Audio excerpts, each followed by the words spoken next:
जय भीम, नमो बुद्धाय। आप देख रहे हैं इक्वालिटी न्यूज और मैं हूं काजल आपके साथ। चलिए नजर डालते हैं आज के मुख्य समाचारों पर। महान कवि वामन दादा कर्डक के जन्म शताब्दी वर्ष के अवसर पर बुल्ढाना शहर में एक वामन दादा कर्डक साहित्य सम्मेलन का आयोजन किया गया। 13 दिसंबर 2021 से प्रतिदिन राज्य स्तरीय साहित्यिक सम्मेलन का आयोजन किया जा रहा है। वामन जी कर्डक इनकी जन्म शताब्दी सालगिरह के मौके पर इस साहित्य सम्मेलन का आयोजन किया गया। वामन कर्डक जी ने डॉक्टर अंबेडकर इनके समतावादी विचार अपने विभिन्न गीतों से जनता तक पहुंचाए।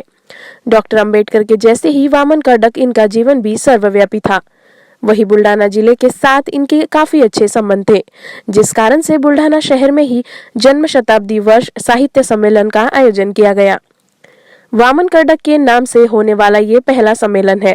इस सम्मेलन में हिस्सा लेने राज्यभर से वक्तागण आए। हे वर्ष वामनदादा कर्डक यांचं जन्म शताब्दी वर्ष असल्यामुळे आणि बुलढाणा जिल्हा आणि बुलढाणा शहराशी वामनदादाचा सातत्याने संपर्क आला असल्यामुळे त्यांच्या निधनानंतर महाराष्ट्रात पहिल्यांदाच अभिनव अशा प्रकारचं वामनदादा कर्डक साहित्य संमेलन आम्ही बुलढाणेकर आयोजित करत आहोत।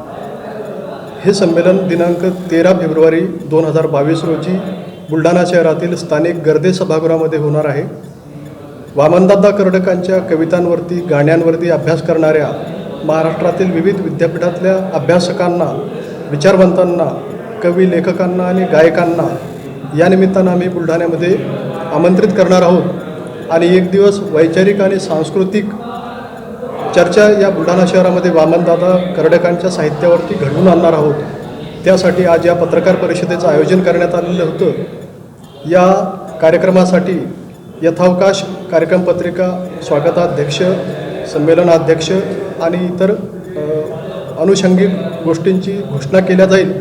तुर्तास हे संमेलन बुलढाणा शहरामध्ये होत आहे आणि महाराष्ट्रात पहिल्यांदा होत आहे आणि ते पण अशा ठिकाणी ज्या ठिकाणी वामनदादांची पायधूळ लागलेली आहे, म्हणून हे या ठिकाणी जाहीर करताना आम्हाला अतिशय आनंद होतो। नागपुर में स्वनिर्मित विजय दिवस के अवसर पर रैली का आयोजन किया गया। इस रैली में सैकड़ों सेवानिवृत्त जवान शामिल हुए।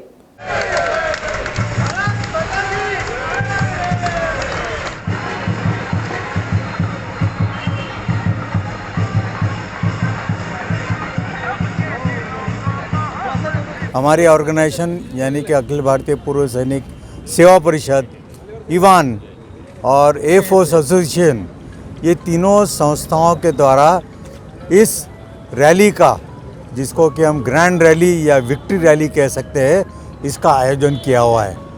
अभी आप लोगों को ब्रिगेडियर साहब ने बताया है कि रैली का महत्व क्या है। यही कि 1971 की लड़ाई में जो एक अजरामर हमारी विजय हुई थी, हमारे परम शत्रु पाकिस्तान के विरुद्ध, और एक वो निर्णायक युद्ध रहा जिसके बदौलत पूरे पाकिस्तान की सेना के तकरीबन 1 लाख के करीब जो सैनिक, अधिकारी, जेसीओज, ये हमें शरणागति आए थे। वो शरणागति का बहुत बड़ा एक जो उत्साह था और जो समारोह था वो 16 दिसंबर को ढाका के अंदर किया गया और उसकी फ़ोटो पूरी दुनिया में पब्लिश हुई। सेकेंड वर्ल्ड वॉर के बाद पहली बार ऐसे हुआ कि कोई राष्ट्र पूरी तरह दूसरे राष्ट्र के सामने शरणागति पत्कर ले। और हमारे हिंदुस्तान के इतिहास में तकरीबन 900 से 1000 साल के बाद एक ऐसे विजय हमको प्राप्त हुआ है कि किसी दूसरे सेना को, जो आक्रामक सेना थी, उन्होंने घुटने टेक दिए और नाक रगड़कर उन्होंने हमारे सामने शरणागति पत्कर रही। मेरे ख्याल से इतिहास में इसका पहला संदर्भ पृथ्वीराज चौहान जी के समय था, जब उन्होंने मोहम्मद घोरी के विरुद्ध जो युद्ध हुआ था उसमें मोहम्मद घोरी को उन्होंने शरणागति पत्कराई थी। आज का दिन का जो महत्व ये है कि इस दिन हमारे नागपुर और विदर्भ के जो सेनानी, अभी तो वो निवृत्त है, पर उन्होंने 71 के लड़ाई में अपनी जान की बाजी लगाकर इस विजय को हासिल करने में अपनी कामयाबी दिखाई थी। उन सेनानियों का सत्कार आज हम इस जगह पे इस रैली के द्वारा कर रहे हैं।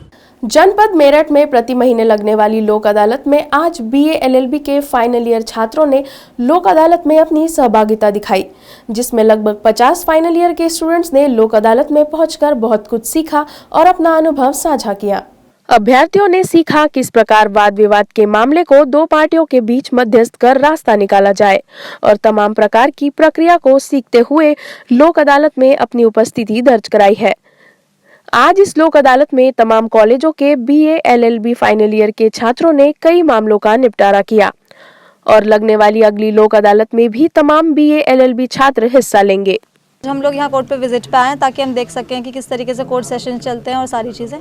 बहुत अच्छा एक्सपीरियंस था हमारा आके, काफ़ी हमें प्रैक्टिकल तरीके से देखने के लिए मिला यहाँ पे, तो थैंक यू हम सर को बोलते हैं और हमारे जितने भी टीचर्स हैं, ताकि उन्होंने हमें अपॉर्चुनिटी दी कि हम यहाँ पे आके सारी चीज़ें देख सकें। अच्छा, आपने यहाँ पर आके ये सब जो देखा आपको कैसा लगा? बहुत अच्छा एक्सपीरियंस है और हमें प्रैक्टिकल देखने के लिए मिला तो बहुत अच्छी बात है, क्योंकि तब तक थियोरेटिकली पढ़ते हैं, अब प्रैक्टिकल देख रहे हैं तो it's a very good experience for us. इससे आगे स्टूडेंट को आप क्या संदेश देना चाहते हैं? मैं इन्हें बताना चाहूँगी कि आगे चल के बच्चे सभी इस चीज़ को चूज़ करें, क्योंकि बहुत अच्छी बात है बीएलएलबी करना, आप देश का एक बहुत इंपॉर्टेंट हिस्सा बन जाते हैं इसके साथ में, तो इसलिए अच्छी बात है। मैं सबको ये बोलना चाहूँगी कि वो भी इस कोर्स को चूज़ करें। जी, हमारी आज नेशनल लोक अदालत है, पूरे भारत में ऑर्गेनाइज हो रही है सभी कोर्टों में, तो उसकी हम विजिट के लिए आए थे। हम लॉ के फाइनल ईयर के स्टूडेंट हैं।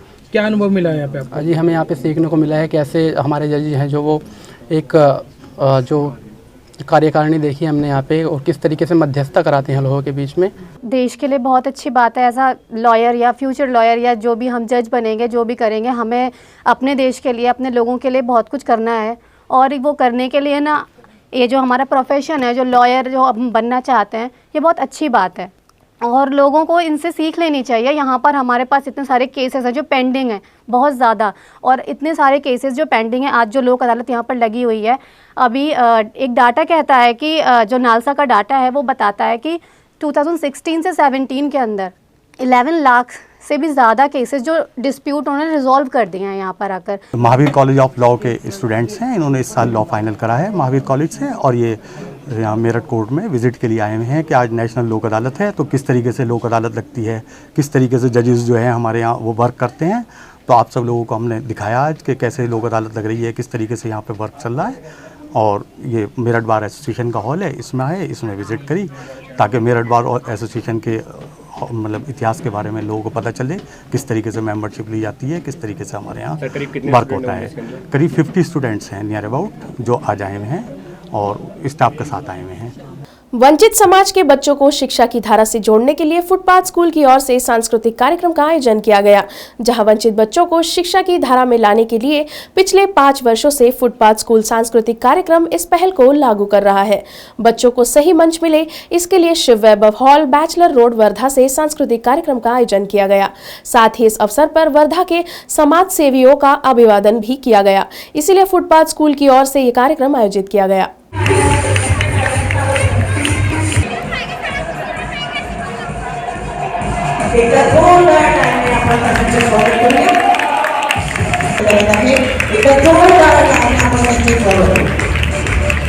देश के लिए, समाज के लिए इससे श्रेष्ठ कोई कार्य नहीं हो सकता।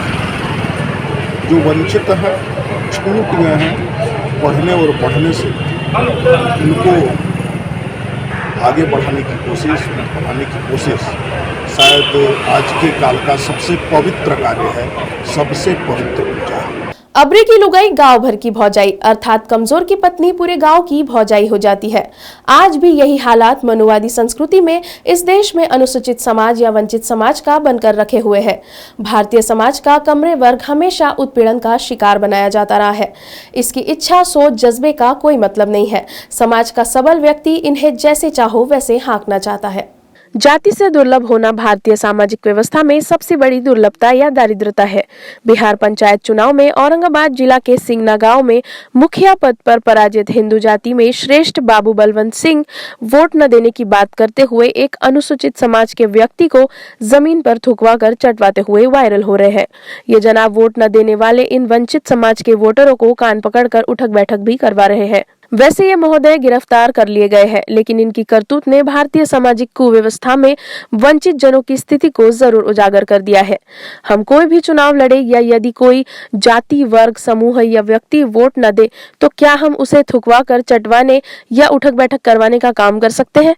क्या जाति का नशा इतना तीव्रतम है कि जाति के नाते हम किसी के वोट न देने पर उसे दंडित कर देंगे?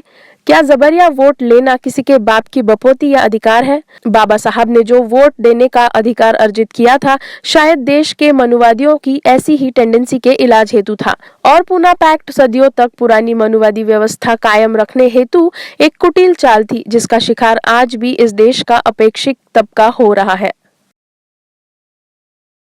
यूपी के कौशाम्बी जिले में कड़ाधाम कोतवाली क्षेत्र के कड़ा नखास के रहने वाले मुन्ना निर्मल मेहनत मजदूरी करके परिवार का भरण पोषण करते थे।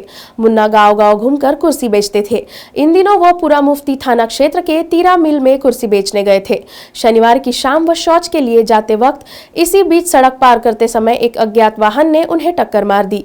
इस हादसे में मुन्ना गंभीर रूप से जख्मी हो गए। आसपास मौजूद लोगों ने जख्मी मुन्ना को इलाज के लिए नजदीकी अस्पताल में भर्ती कराया, जहां से उन्हें गंभीर दशा में जिला अस्पताल रेफर कर दिया गया।